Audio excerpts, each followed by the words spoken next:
Throughout our lives, we're always two-sided. We always have both a public and a private identity. On the one hand, we're individuals in the eyes of others. On the other hand, we're capacity for the world. However, we're not always aware of our two-sided nature. There are potentially four main stages in our lives, and as we move through these stages, our attention oscillates between our public and our private selves.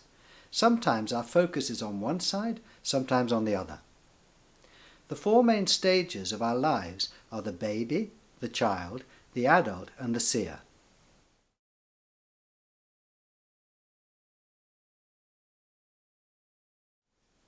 In the first stage of the baby, we were unaware of our appearance, unaware of our public identity. We hadn't yet learned to see ourselves through the eyes of others. Conscious only of our own point of view, our private reality, we were faceless, at large, space for the world, without putting it in these or in any terms.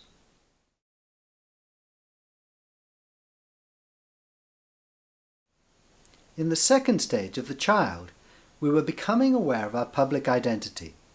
Seeing ourselves more and more through the eyes of others, we began learning to take responsibility for ourselves as individuals. In the process, we began overlooking our private reality. But our attention was inconsistent. Often we would forget about our public identity, completely losing ourselves in whatever we were doing. But as we grew older, these periods of unself-conscious openness and freedom came less often and went more quickly.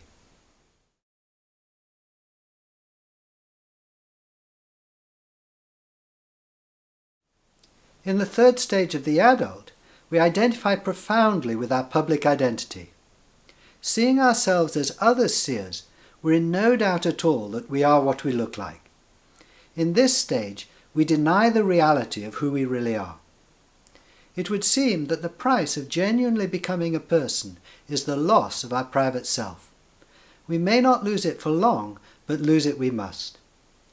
Many benefits flow from becoming an individual, but though we may not know it, we're now cut off from our centre and source. It's not surprising if we find ourselves feeling that something isn't quite right, that we're missing something important.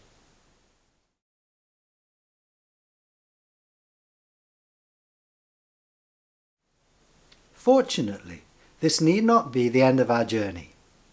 We can go on to the fourth stage of the seer, where we discover the reality of our private self and begin drawing on its immense healing power. Seeing who we really are at centre, we now begin living a truly balanced, two-sided life. Private as well as public, public as well as private. One of the good things about losing touch with our private self as we grow up is that when we return to it, we see it with fresh eyes. It seems that we have to leave home before we can really appreciate what home is and how wonderful it is. And because our individuality doesn't disappear when we see who we really are, we can now celebrate our one consciousness with many voices.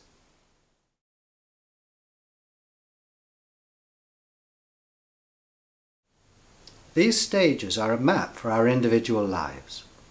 They are also, in general terms, a map for humanity as a whole. In the distant past, human beings were not very self-conscious. We didn't have a strong idea of being separate from the world around us. More recently, we've become highly conscious of being human, of being apart from other life forms and the planet. However, this view of ourselves is changing. There are many indications that we're moving into the next stage, where we're aware not only of being separate from the world, but also of being capacity for the world. If you're aware now of being capacity for the world, then you're evidence of this change. Hopefully enough of us will awaken quickly enough to affect the general consciousness of humanity. The survival of civilization and life as we know it may depend on this shift in consciousness, on humanity recognizing that in reality it is capacity for other species and for the environment.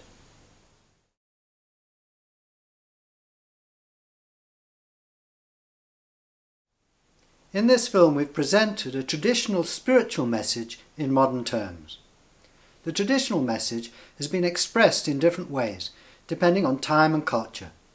But one way of putting it is that we're not simply human, we're also divine.